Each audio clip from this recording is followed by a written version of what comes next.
a gente sempre pode aprender algo de outros, né? Então tá, pessoal, a gente vai disponibilizar depois, quem quiser, né, esse vídeo, nós vamos gravar, depois a gente vai subir lá para o YouTube, que a gente tem o nosso canal, e aí vocês também, quem não puder ver até o final, ou quem não pôde estar aqui, a gente teve bastante inscrito, a gente vai disponibilizar para os inscritos que não conseguiram assistir. A gente sabe que está tendo uma enxurrada de lives, né? Hoje mesmo eu recebi vários links, às vezes no mesmo horário, até foi uma dúvida nossa, né, Edson? Que Sim. horário que a gente faz a live? Porque tá cheio de live, né? O pessoal às vezes não sabe nem. Eu mesmo tenho perdido várias lives aí que eu gostaria de assistir, porque não dá, né? Não dá tempo.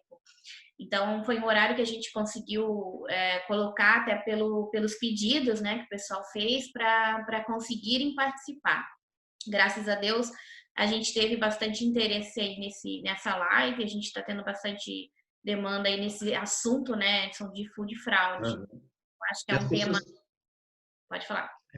é que as pessoas têm uma certa dúvida também, né? Porque aqui nacionalmente a gente não tem muita referência, né, de food fraud, né? Então, quem trabalha com sistema de gestão, seja 22000, a IFS, BRC, a gente sempre acaba buscando as referências de fora, né? E a gente sabe que cada realidade é diferente uma da outra, né? Então, por isso que é bom a gente estudar um pouquinho os cases que a gente tem aqui, né, no país e como isso pode ajudar a gente na prática. E é um tema, assim, que a gente, nesse momento que a gente está vivendo, que a gente vai até reforçar, é um tema de bastante relevância, né? Sempre foi. Mas a gente não tinha tanta ideia de como isso poderia acontecer, né? E hoje, com essa pandemia aí que a gente está vivendo, a gente consegue enxergar um pouco mais essa possibilidade, né, de fraude e o porquê disso, né? É um assunto que muita gente não domina ainda, muita gente tem dificuldade de fazer o levantamento, a gente percebe isso em algumas empresas, pelo que você falou também, não tem muita referência nacional, né, muita coisa de fora, e as realidades dos países são diferentes, né? Então, a gente tem que adaptar aqui para a realidade do Brasil. O aumento aí das fraudes em alimentos, ela tem acontecido nessa época de pandemia, a gente tem visto algumas realidades em algumas empresas em função da pandemia mesmo, né? Já existia, obviamente, a fraude por corrupção, né, ou por qualquer outro motivo econômico, mas a gente vê que nessa fase que a gente está, o que tem acontecido? Muitas empresas estão quebrando, né? Muitos fornecedores estão com dificuldade de venda, com dificuldade de matéria-prima, com os preços muito elevados em função da crise econômica, e aí a chance, né, a gente fala em probabilidade de fraude, ela aumenta significativamente. Então a gente vai comentar um pouquinho, o Edson vai trazer para nós aí umas casos que a gente pode citar, né, de que já aconteceram, que a gente tem visto nas empresas, porque existem alguns produtos mais suscetíveis à fraude, que a gente já conhece, inclusive de bem recentes que tem acontecido, mas também existem produtos que a gente não sabe se pode fraudar ou não.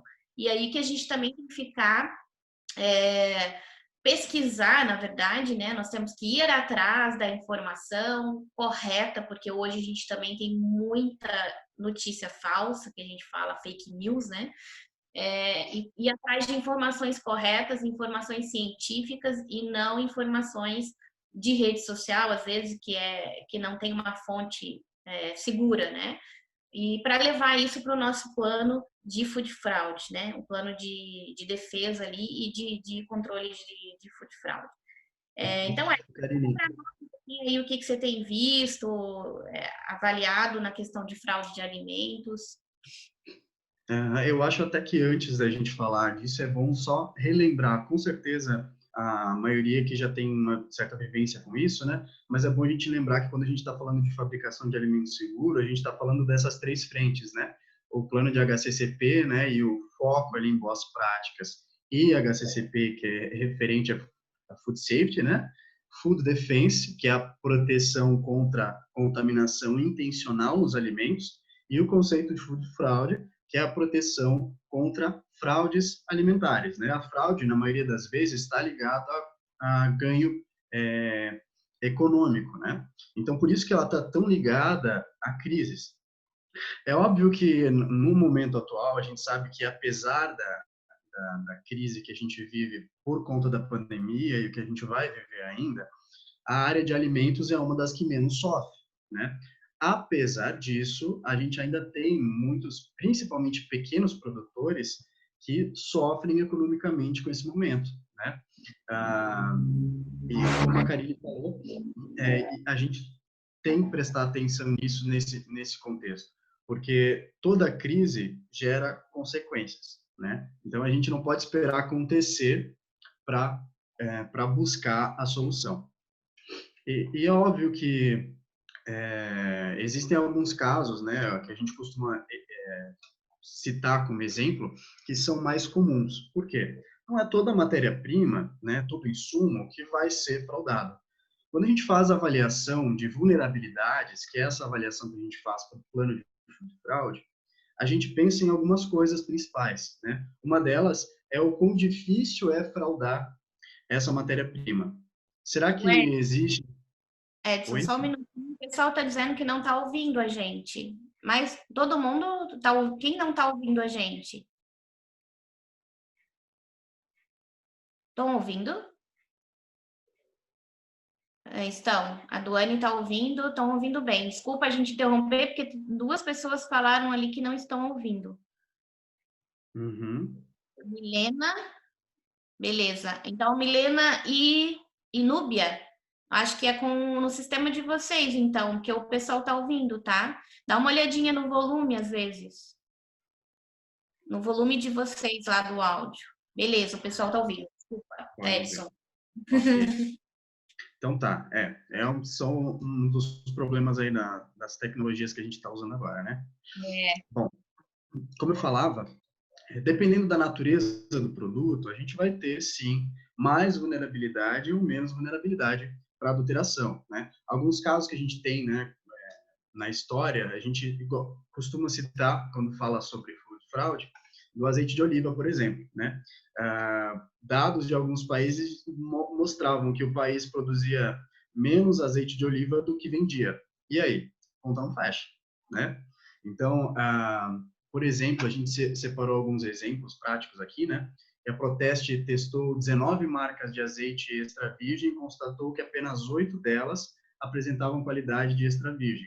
4 delas, inclusive, foram desclassificadas do teste, pois não podem sequer ser consideradas azeites. São, na verdade, uma mistura de óleos refinados com adição de outros óleos e gorduras, né? É óbvio que essas fraudes, muitas delas, não vão afetar a segurança, né, da pessoa lá na frente. Mas quando a gente está falando de empresa, isso está ligado a ganho econômico, né? Porque a fraude, na verdade, é em relação a ganhos econômicos, né? Quando a gente fala em fraude de alimentos, a gente avalia que o fraudador, digamos, né, a pessoa que quer fazer a fraude, ele está pensando em ganhar economicamente, em ter lucro. Mas muitas vezes isso afeta a segurança de alimentos também. As pessoas às vezes não têm noção de que aquilo que ela está fazendo pode fazer mal a quem vai consumir. Né, como o Edson falou, beleza, o azeite foi fraudado, né, colocaram óleo de soja junto para, né, mascarar ali o azeite, isso para a segurança de alimentos não é tão grave, né? Mas para qualidade do produto, sim. Mas tem outros casos, por exemplo, leite. A gente lembra de um episódio de leite, né, Edson, que o pessoal colocava formol, água, tudo bem, para diluir, né? Enfim. Mas e aí, o que isso causa na pessoa que vai consumir? Né? Qual a consequência disso?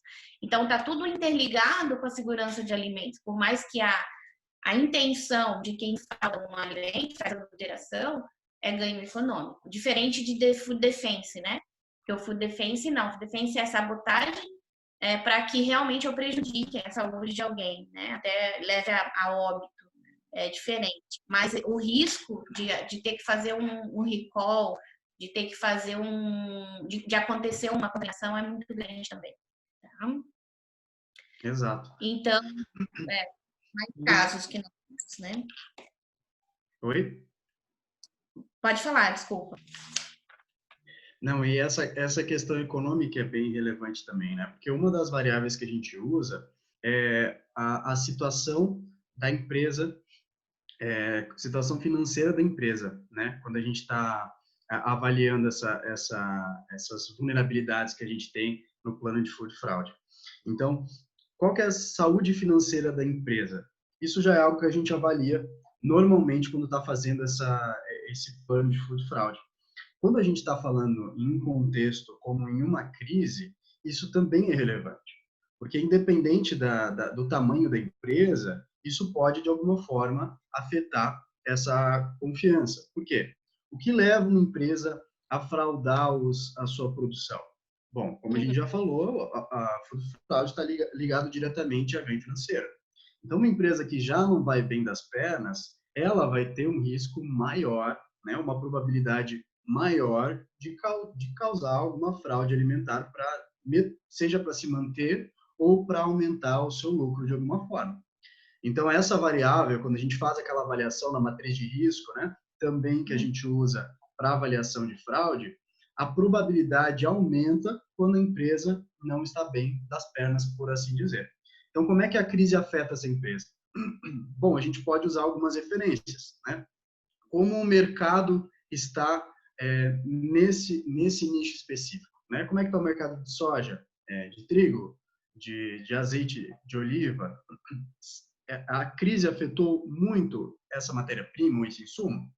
Se a gente tem, sim, uma queda na valorização, uma desvalorização, né, ou uma baixa demanda, isso pode, sim, aumentar a probabilidade dessa matéria-prima ser fraudada. Então, esse é um ponto bem importante para a gente avaliar. Não só o nosso fornecedor individualmente, mas o mercado como um todo, né? Como que ele está sendo afetado por essa crise?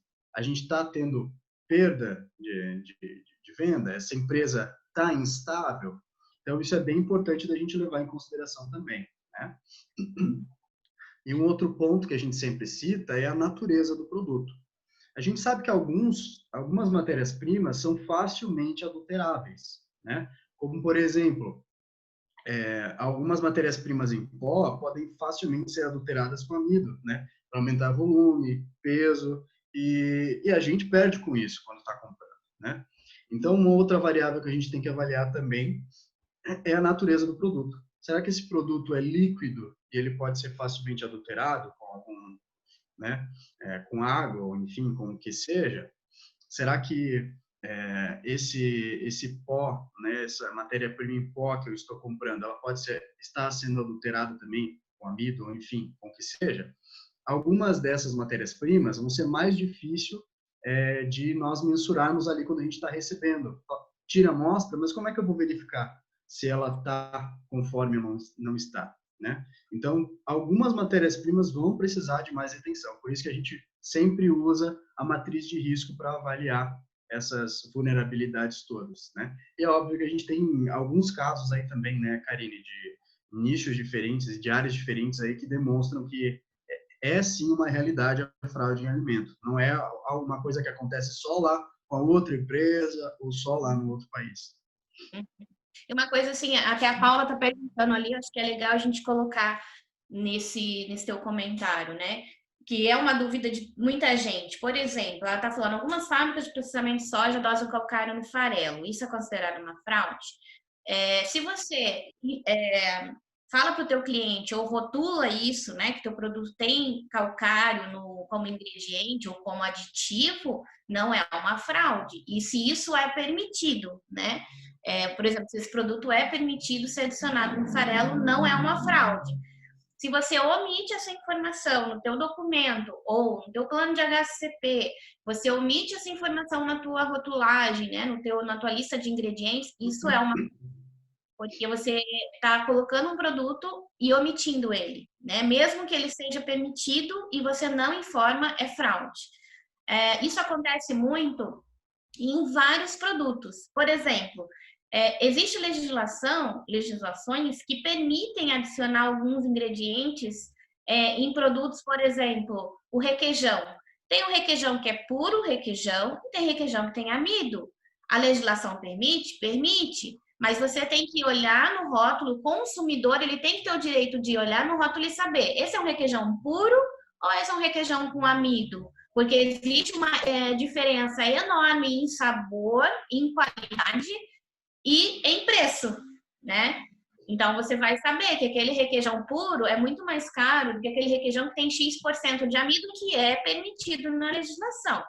Isso não é fraude. Você está sabendo que você está comprando, você está comprando gato por lebre, né? Agora, você coloca amido num requeijão e você não rotula amido na tua lista de ingredientes, o teu cliente compra. Vamos supor que o cliente tem alergia ao glúten. E ele vai lá e compra esse requeijão sem a rotulagem de amido. E aí ele vai ter uma reação alérgica. Então, além da fraude, é um risco de segurança de alimentos que você está colocando no seu consumidor. Mas muitas empresas que não têm essa noção fazem a adulteração para ganhar economicamente, não rotula e acontece alguma coisa depois com o consumidor que ele nem imaginava que poderia acontecer. Então, esse é o caso do calcário. Eu conheço empresas que adicionam e o cliente sabe, tem empresas que adicionam e o cliente nem tem noção, adicionam lecitina, adicionam... teve épocas, né, muitos anos atrás, que até areia, né? O pessoal coloca para ganhar peso, para ganhar volume. E isso acontece, gente, em vários produtos, principalmente condimentos, né? Esses condimentos que a gente compra desidratado, tem muita terra, areia ali no meio que é adicionada às vezes para ganhar volume. A própria pimenta, né? Já viram a fraude da pimenta que eles colocam semente de mamão? Sabe essas pimentinhas, né? De pimenta do reino, as bolinhas. Se você pegar uma semente de mamão, deixar ela secar, ela vai ficar exatamente igual àquela bolinha de pimenta do reino. E aí eles fazem uma mistura e vendem como pimenta, né? Então isso é uma fraude. Você está comprando semente de mamão, achando que é pimenta, né? Vai causar mal para alguém? Não vai causar mal. Ninguém vai morrer por isso. Mas é fraude, né? Você está comprando uma coisa que não é. Então, são vários exemplos, como o Edson falou, da adição de amido, da adição de calcário, como a Paula falou, que se você não explica para o teu cliente o que tem ali, linguiça, né? A linguiça ela pode ter uma porcentagem lá que não é carne suína, né? Que é uma mistura, dependendo da linguiça, osso, pele, enfim. Mas se você fizer além desse limite permitido, isso é fraude. Só que como que o cliente vai saber? Quantos por cento tem de farinha nessa linguiça? Quantos por cento de osso tem nessa linguiça? Não dá para a gente saber. O consumidor final não sabe. Aí vai da nossa sensibilização em relação à qualidade do produto, ao sabor do produto, ao preço do produto, tudo isso já te define mais ou menos se é um produto bom, né? E eu acho que até, Karine, desculpa te cortando, mas eu acho que isso é uma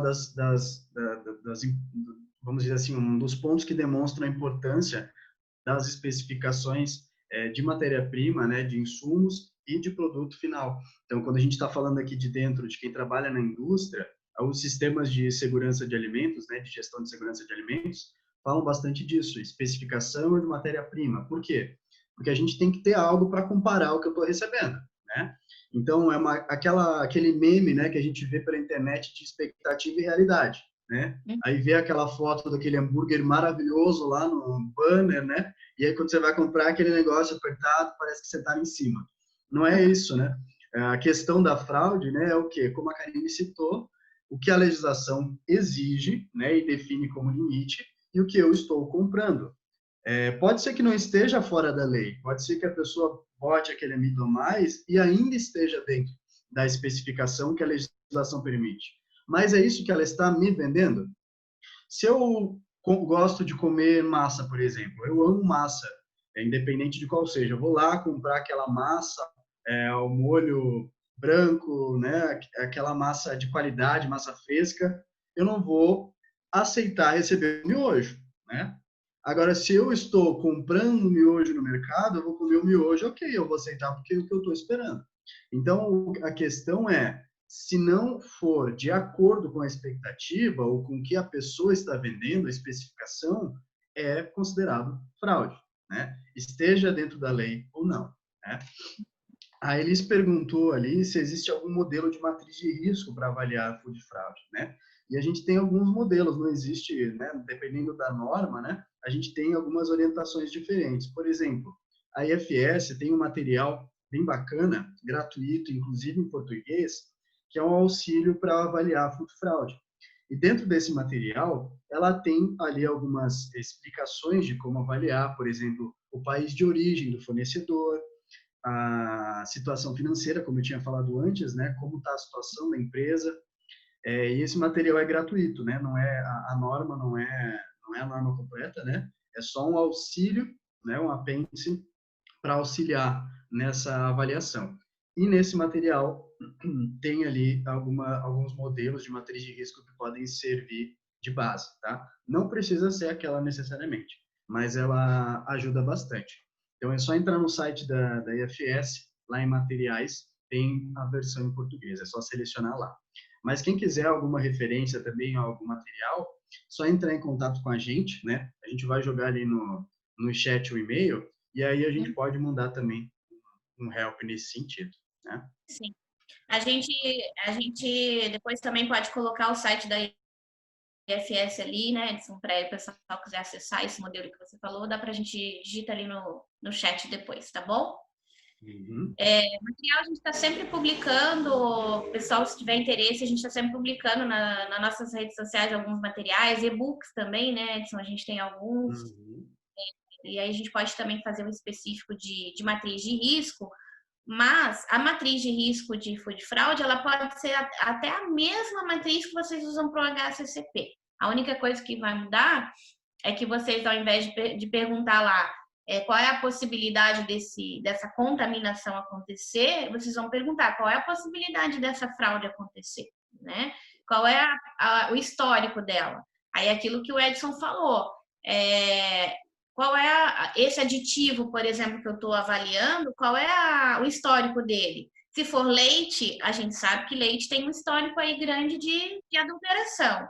Se for carne, carne também, né? A gente tem alguns relatos de carne, de peixes, né? De adulteração.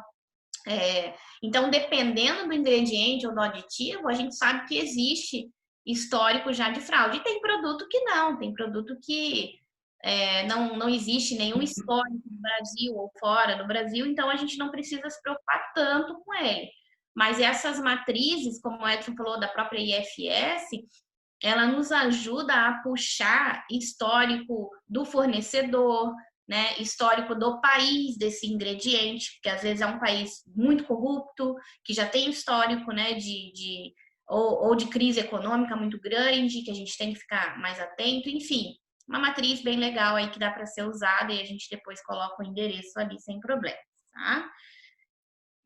Por que a gente tem que intensificar os controles, então, né, Edson? Por que a gente fez esse apelo aí na live? É o motivo de intensificar os controles de food fraud em tempos de pandemia. Como a gente falou ali, né, várias vezes de aumento de vulnerabilidades, né, mais uma vez falando, quando a gente está falando de food fraud, a gente não está focando em food defense, né, são itens diferentes. Pode influenciar o food defense, mas o foco é receber alguma fraude. Se a gente está no momento mais crítico, e essa é uma realidade, não é uma dúvida ou uma suposição, estamos num momento de certa crise mundialmente, isso, e estarmos todos online aqui, né, e ninguém se vendo fisicamente, demonstra isso, isso pode aumentar também a vulnerabilidade no que a gente diz, no que a gente fala de food fraud, né? E como é que a gente vai evitar que isso afete a empresa, né, ou a nossa realidade? Bom, eu vou ter que melhorar os meus controles, né? Por isso que a gente utilizou esse termo, né? Intensificando os controles. Por quê? Se eu sei que as vulnerabilidades aumentam e a probabilidade de receber algum produto fraudado aumenta, os meus controles internos têm que estar melhorados, né?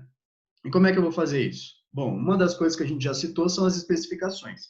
As minhas especificações estão claras das matérias-primas que eu compro, dos insumos? Ou eu sempre olho ali a referência que o próprio fornecedor entrega e esse é o padrão que eu sigo? O padrão que ele usa é o que eu aceito. A empresa, é importante a empresa entender o que funciona, né? O que eu preciso receber. Então, como é que estão as especificações de matéria-prima? Estão atualizadas ou não? Né? Eu sei o que eu recebo ou não? Outro ponto é estar bem atento também a alterações de legislação, né? Elas podem alterar também. A gente sabe que no Brasil a gente tem passado por algumas alterações de legislação, né? No ano passado, esse ano, apesar do momento que a gente está, tem algumas alterações acontecendo também. Agora em junho a gente teve algumas. Então estar bem atento a isso também é importante, porque às vezes, dependendo do tamanho do meu fornecedor, ele não tem pessoas bem especializadas cuidando dessa questão de acompanhamento de legislações e normas. Então, eu, como cliente, eu tenho que estar exigindo o que está dentro da lei e o que me atende. Né? Então, esse é um outro ponto importante também. E esses controles precisam estar definidos com antecedência. Por quê? Bom, a pandemia demonstrou muito claramente que momentos de crise não permitem que a gente pense em como vai agir, né? Na verdade, dificultam. Não adianta esperar pegar fogo para ver o que vai acontecer, né? Então, como agir com o material fraudado é um ponto bem importante. Inclusive, Paulo levantou ali, né? Como agir caso seja identificado uma matéria-prima fraudada? Deve-se registrar isso em algum lugar? Então, não conformidade, né? Então, um registro de não conformidade, uma RNC, é importante nesse momento, né? Se eu não estiver controlando as matérias-primas que eu estou recebendo, eu vou utilizar e nem vou perceber. Então, esse é um ponto importante também. Como são os meus controles de matéria-prima, né? O controle de qualidade. A gente sabe que não é toda empresa que vai ter um laboratório de controle de qualidade muito completo, né? Ou muito complexo. Às vezes, a gente tem certas limitações, isso é natural, né? Mas algum tipo de controle eu tenho que ter. Será que o meu fornecedor ele me manda laudo de alguma coisa? Né? Então, nem que não tenha microbiológico, né? Enfim, às vezes não é acessível para todos, em toda a entrega. Mas, no que diz respeito às características físico-químicas, né, e sensoriais do produto, isso é muito relevante. Então, ter um controle de quando recebo essa matéria-prima antes do uso é muito importante. E o que eu vou fazer se eu tiver uma matéria-prima fraudada? Bom, respondendo a pergunta da Paula, né? Isso a gente tem que definir também antes de isso acontecer. Então, por exemplo, recebi uma matéria-prima, um aditivo em pó e identifiquei que no controle de qualidade ele não está funcionando como deveria. E identifico que tem mais amido. Eu não vou utilizar esse produto para minha produção, né? Se eu identifiquei isso no controle de qualidade. Então, um detalhe, eu não tenho como identificar e dizer que é uma fraude, né? O meu fornecedor pode dizer que foi uma falha de produção ou algo assim, né? Então, é difícil identificar e dizer, não, você fraudou o produto. Não é sempre que a gente consegue dizer isso, mas é uma não conformidade. O que eu vou fazer com essa não conformidade? Eu não vou receber esse produto, né? Então, eu vou repassar para esse fornecedor e ele vai ter que me responder de alguma forma o porquê que aquilo aconteceu, né? E é óbvio, aí voltamos ao que a Karine falou antes lá do histórico. Se esse fornecedor me mandou esse aditivo com amido esse mês, daqui a 3 meses ele mandou de novo, então isso vai aumentar a probabilidade de eu receber alimento fraudado dele. Então ele vai precisar me garantir mais ainda que o produto está conforme. Então, talvez antigamente eu não pedi um laudo completo físico-químico desse fornecedor em toda entrega. Se ele tem histórico de entrega fora do padrão, eu vou precisar começar a exigir dele em toda entrega. Por quê? Porque ele tem histórico. Eu já recebi várias vezes o produto fraudado dele, né? Fraudado, fora de padrão, né? Dependendo do caso. Mas isso é bem relevante. Então, como que a gente lida se recebeu algo fora do padrão? Não vai chamar a polícia necessariamente, né? Vai depender do caso. Depende do Mas, na caso. maioria das vezes... Oi? Depende do caso, né? Depende do caso. Em alguns casos pode ser necessário, né? Mas em alguns a gente só vai intensificar o controle sobre aquele fornecedor ou sobre aquela classe, né? Aquele grupo de matéria-prima. Na verdade, assim, essa pergunta é bem legal, porque ela abre várias respostas, né? Várias frentes, na verdade. O Edson, cada caso é um caso, obviamente, você tem que conhecer a tua cadeia de suprimentos, né? Tem que conhecer os teus fornecedores, mas no momento, e você vai definir o monitoramento desse ingrediente ou desse aditivo. Então, no teu próprio plano de food fraud, você vai chegar à conclusão que esse ingrediente ele não pode ser recebido sem ser amostrado, tá? Ele só vai ser recebido após a amostragem e análise do laboratório. E tem ingrediente que você não vai precisar analisar, porque o teu fornecedor é assegurado, você não tem histórico desse ingrediente, você pode receber só com laudo do fornecedor e não precisa fazer análise, tá? Até porque, assim, ó, às vezes tem análise que vocês não conseguem fazer, né, no próprio laboratório para identificar uma fraude. Vocês têm que mandar para um laboratório externo. Mas aí você vai fazer o teu monitoramento para ter o histórico do teu fornecedor. Agora, é um ingrediente perigosíssimo, que é muito fácil adulterar. Você vai ter que fazer a amostragem no recebimento. É isso que o Edson falou. Fez a amostragem no recebimento, identificou uma possível fraude, porque você não tem certeza que é uma fraude, mas está fora do padrão, está não conforme, recusa a carga e abre uma não conformidade para esse fornecedor, né? E vai acompanhando. Agora, é uma fraude que eu identifiquei só depois que esse produto já está na minha fábrica e que a gente identificou lá na análise do produto final, você não vai poder vender o teu produto, ou seja, você perdeu a tua produção e vai ter que, de repente, fazer uma notificação, obviamente, para o teu fornecedor, que você identificou uma falha nesse produto final em função de um ingrediente e, no pior dos casos, se esse produto já tiver sido distribuído, fazer o recolhimento, né? Se isso demonstra alguma insegurança aí de alimentos, né, para o consumidor. Então, são vários casos, né? A gente já vivenciou em vários clientes casos de suspeita de fraude, de identificação de fraude no recebimento. Então, depende muito, é caso a caso, mas nunca deixe de registrar, né? De identificar uma não conformidade. Óbvio, como o Edson falou, vocês não vão dizer é uma fraude, vocês não têm certeza, né, que é uma fraude. Então, vocês vão... só um pouquinho que meu celular tocou aqui, eu tô na live. Então, vocês vão identificar se isso é ou não uma não conformidade de segurança de alimentos ou só de possível fraude e notificar o fornecedor. Aí, com isso, vocês criam o histórico, né, da cadeia de suprimentos, avalia a vulnerabilidade desse fornecedor e começa a criar uma história aí para esses ingredientes e aditivos, né? Mais alguma pergunta? Vão fazendo ali, podem ficar à vontade. E eu acho que um ponto importante também, né, Karine, como a gente está falando cada vez mais, né, de produção de alimentos e venda e compra de uma forma mais global, então o histórico de outros países é bem relevante também para essa avaliação, né? A gente costuma falar do sistema de alerta da União Europeia e como que esse histórico é relevante também para a nossa avaliação aqui, né? Então a gente sabe que a União Europeia como padrão, né, os países que vendem seguem, né, o padrão de FSI, né, e esses controles incluem food fraud, só que mesmo assim chegam alguns produtos que são identificados como fraudados na União Europeia, né, e quando a gente avalia esse sistema de alerta, a gente consegue ver onde estão os maiores problemas. Então, lá a gente vai identificar, né, contaminações no geral, mas muitas vezes a gente tem histórico em outros países também de fraudes em alguns produtos.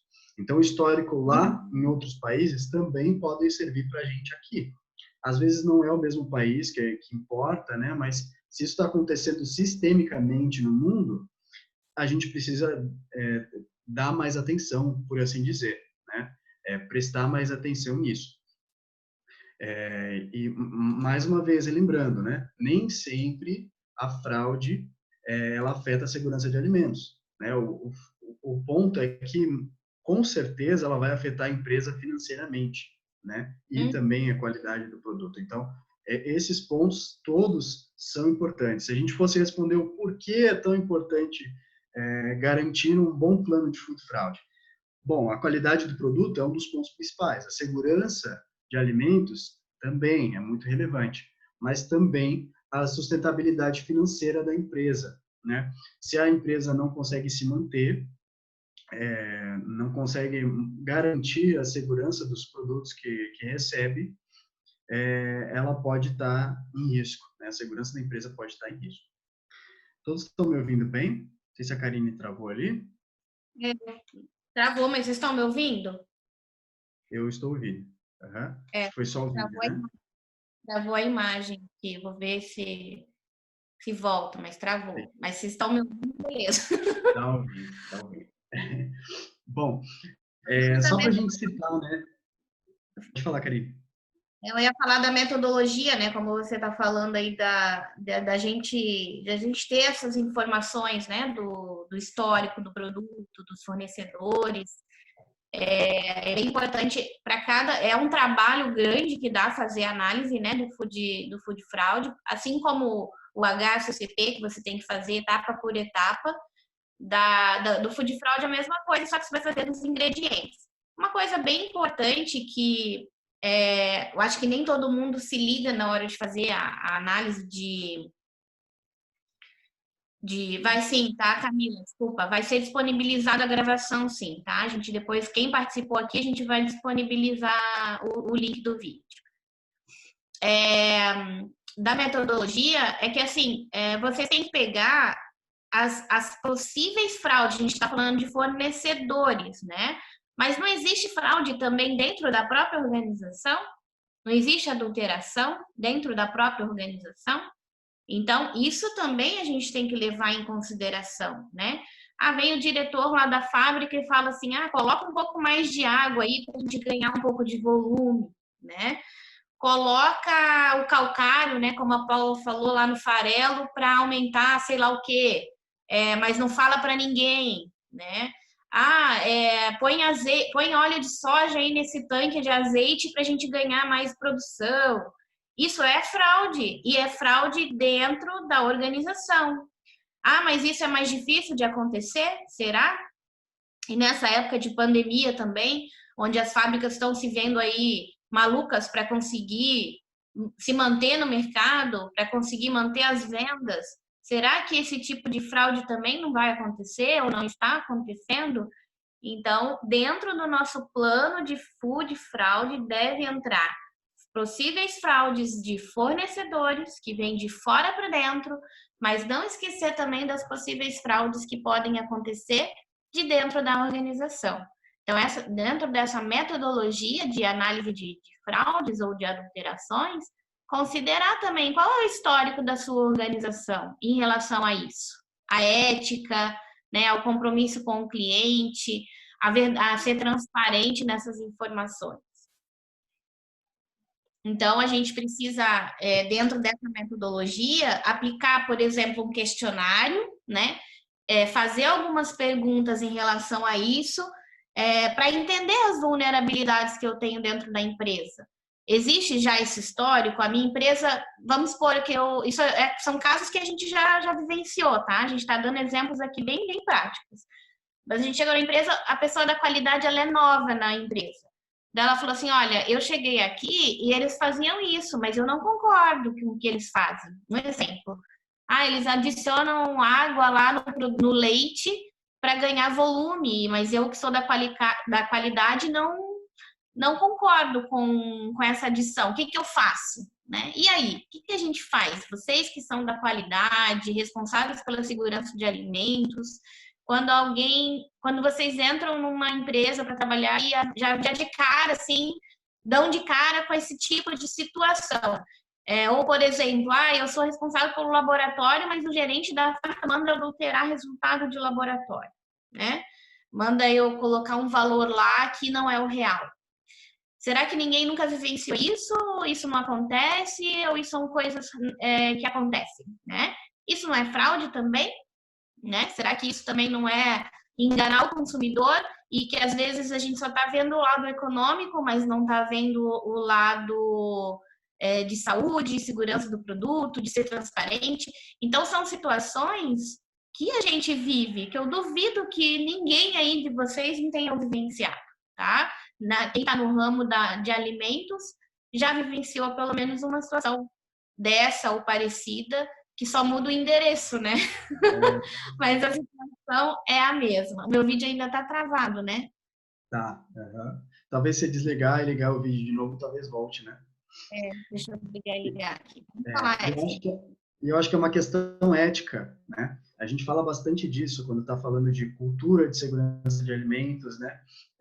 Quando a gente está iniciando a implementação de uma norma de gestão de segurança de alimentos, um dos principais requisitos das normas é a política, né? De segurança de alimentos, a política da empresa. O que é a política? A política não é só um texto que tem que botar lá no mural. Não, isso significa algo. É a visão da empresa. E isso tem que ser passado para as pessoas. Como é que isso está relacionado com fraude? Bom, se a gente vê da parte da gestão, da alta direção, que o lucro é mais importante do que a segurança dos alimentos, ou de que o quanto a gente vai lucrar é mais importante do que a vida de pessoas, essa visão vai ser passada para o resto da equipe também. Então, nós, como agentes de qualidade, de segurança dentro da empresa, temos um papel muito importante, né? É uma questão ética do que nós estudamos, do que a gente vive, principalmente se a gente tem uma ligação com a área de qualidade ou é responsável técnico, né? Mais importante ainda é prestar atenção com isso. A fraude, como a Karine falou, não vem só de fora, pode vir de dentro também. Então, é um papel muito importante de nós, né? Por mais que o foco principal seja o que vem de fora, é importante também pensar no que pode acontecer dentro da empresa, né? E a referência que a gente tem principalmente nessa questão de gestão, de plano de food fraud, são as normas que vem lá do GFSI, né? Esses cuidados cada vez mais intensos têm se notado na indústria por causa dos sistemas de gestão de segurança de alimentos, né? Não fosse por isso, muito provavelmente a gente nem estaria falando disso hoje aqui, né? No Brasil, a gente tem esse ponto, a gente fala sobre por causa dos sistemas de gestão. E se a gente levar em consideração as recomendações, né, um dos principais pontos é conhecer a cadeia de suprimentos. Então, de onde vêm minhas matérias-primas? É uma relação, um relacionamento igual a gente tem com, vamos supor, com um cabeleireiro, um barbeiro, ou enfim, a padaria que a gente sempre compra. Você gera uma confiança. Cliente e fornecedor é essa confiança que se gera, e é só com o tempo que a gente gera essa confiança. Se aconteceu de você ir naquela padaria e 2 vezes já te deram um troco errado, você vai pensar, ué, mas será que eu confio? A confiança vai caindo com o tempo, né? Ou se você for cortar o cabelo lá, não ficou bom, também você vai perdendo a confiança com o tempo. E com nossos fornecedores é a mesma coisa, o histórico conta bastante.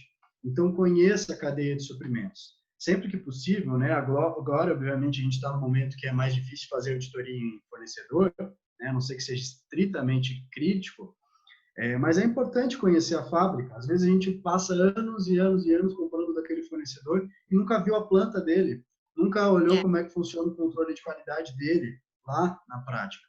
Então, conhecer a cadeia de suprimentos é bem importante nisso também, né? E utilizar essa matriz de risco, avaliar onde estão as maiores vulnerabilidades, é importante para poder priorizar aquelas vulnerabilidades mais críticas, né, mais significativas. Por quê? Não adianta você querer fazer auditoria semestralmente em torno do fornecedor, porque você vai trabalhar só para estar visitando o fornecedor, né? Então, onde é que estão os fornecedores mais críticos? Onde que eu preciso de mais controle, né? Esse é um outro ponto bem importante também, né, para esse controle de food fraud conforme os princípios do GFSI. ele falou, né, que a Jéssica, ela é engenheira, é de um laticínio, e falando da água do leite, né, que quando chega eles fazem análise de piroscopia, que até em função de tanta fraude em leite, eles criaram, né, que no recebimento do leite tem várias análises para identificar essas fraudes, até piroscopia. E aí já consegue identificar se tem ou não, né, adulteração nesse produto para poder receber ou não. Então, laticínios é uma das fábricas hoje que estão ouvindo. O áudio está meio ruim mesmo, Karine. Está cortando um pouquinho. Não sei se é a internet. Melhorou? Não, tá igual. Dá para ouvir, mas está meio ruim. Mas eu achei interessante o ponto que a Jéssica levantou, né? Onde é que deixa eu abrir aqui de novo? Que eles dão desconto, né, financeiro e devolvem o leite, nesse caso. Então, isso que a gente falou, né? Fazer gestão dos fornecedores, conhecer o histórico desses eventos. Sim, a Ivna, né, falando que gestão de fornecedores é uma das ferramentas para minimizar a fraude, sim, é uma forma de minimizar. Eu acho que a minha internet ainda está travando. Eu acho que é, Karine. Eu acho que é. Mas é bem importante esse ponto que a Ivna citou, né, da gestão de fornecedores, porque a fraude está diretamente ligado, né, o food fraud, o controle de food fraud está muito ligado à nossa cadeia de fornecedores. Então, como que eu faço essa gestão? Principalmente quando a gente fala de homologação, né, de fornecedores. Eu não vou sair comprando uma matéria-prima para usar sem conhecer esse fornecedor. Então, aquela homologação, né, mandar a ficha de autoavaliação, avaliar se esse fornecedor tem um sistema de gestão de segurança de alimentos, como é o controle de qualidade interno dele. Isso tudo são medidas para a gente poder minimizar a fraude, né, e a adulteração das matérias-primas que a gente recebe. Em alguns produtos, né, como a gente já falou, a gente tem uma incidência maior, né? O que a gente costuma citar como exemplo, azeite de oliva, peixes, produtos orgânicos, leite, grãos, mel, café, chá, especiarias no geral, vinhos, suco de frutas. Esses a gente tem um histórico bem grande de adulteração. Então, por isso que eles geralmente recebem mais atenção quando a gente está falando de controle de fraude. Quer dizer que são os únicos? Não, mas são os que a gente vê com mais frequência, né? E é óbvio, o meu sistema de fornecedores tem que estar funcionando 100% para eu conseguir ter esse controle de forma mais completa, né? Continuando aqueles pontos que eu citei do GFSI, outro ponto importante é adotar medidas de controle para reduzir riscos nos pontos de vulnerabilidade, né? Então, que medidas de controle são essas?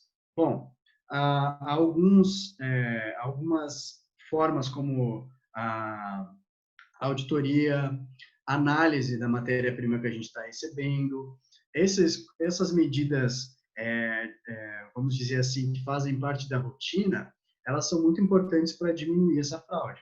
Até porque, quando o meu fornecedor percebe que eu tenho controle do que eu estou comprando, né, que eu sou aquele famoso cliente chato, ele vai me dar mais atenção. Dificilmente ele vai me mandar alguma coisa, né, que seja fraudada.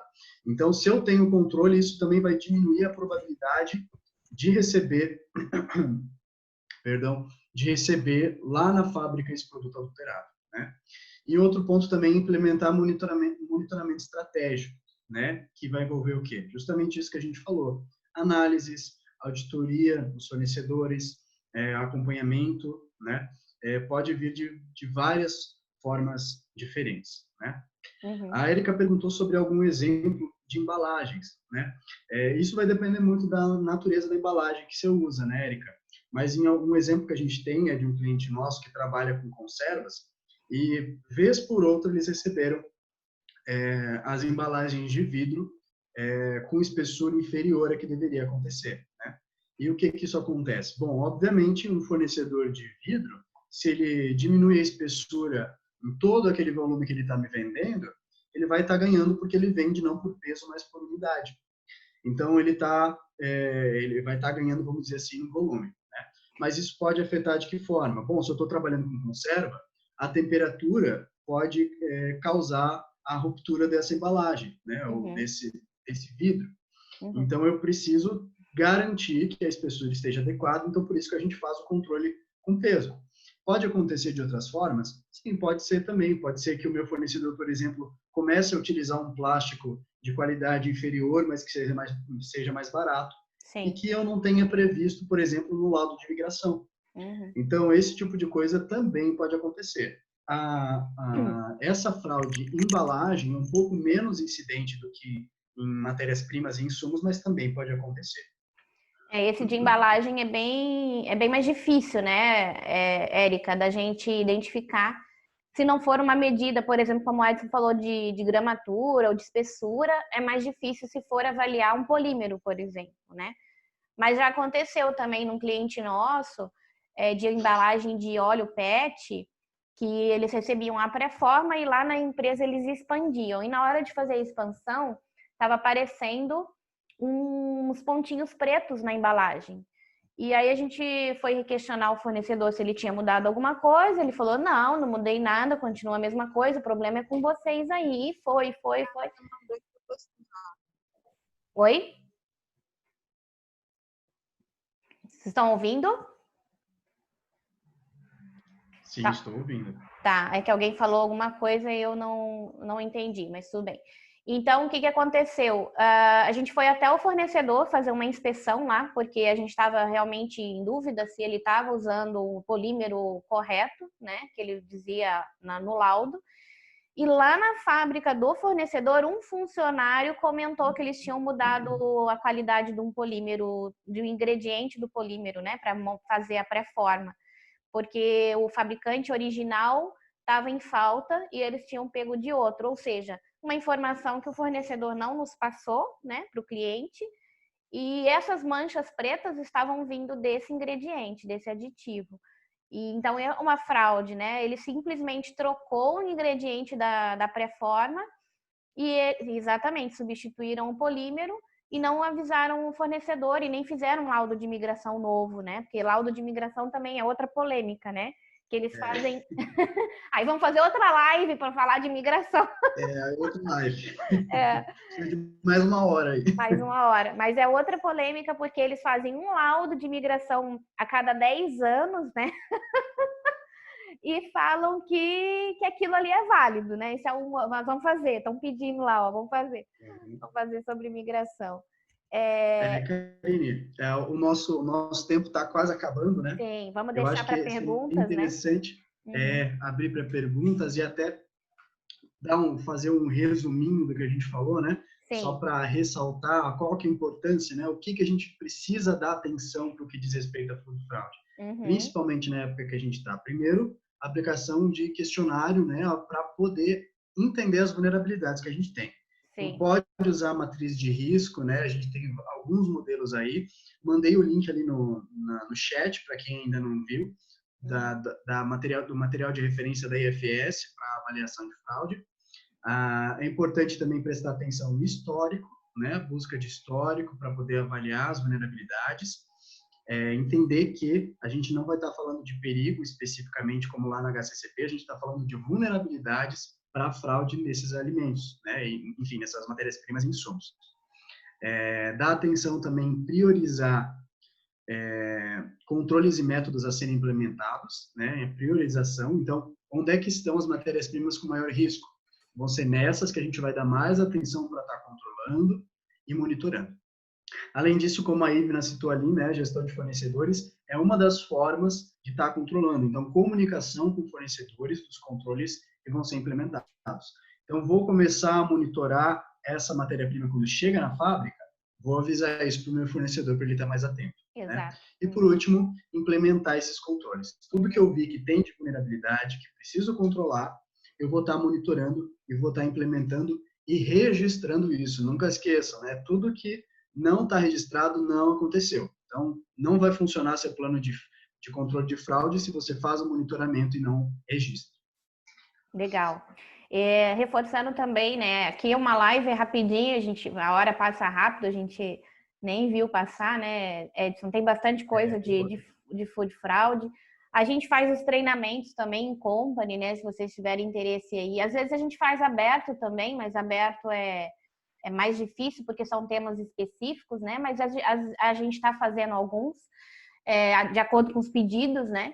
Mas aí no treinamento a gente consegue falar um pouquinho mais da metodologia, né? Fazer exercícios ali com a metodologia. Então, quem tiver interesse, fala com a gente aí depois. A gente pode fazer uma turma, a gente está fazendo online também, nessa época de pandemia, né? Ao vivo, Inclusive, mas online. inclusive o InCompany é online também, né? Exatamente. Vamos fazer. Atualmente o InCompany é à distância. É a distância.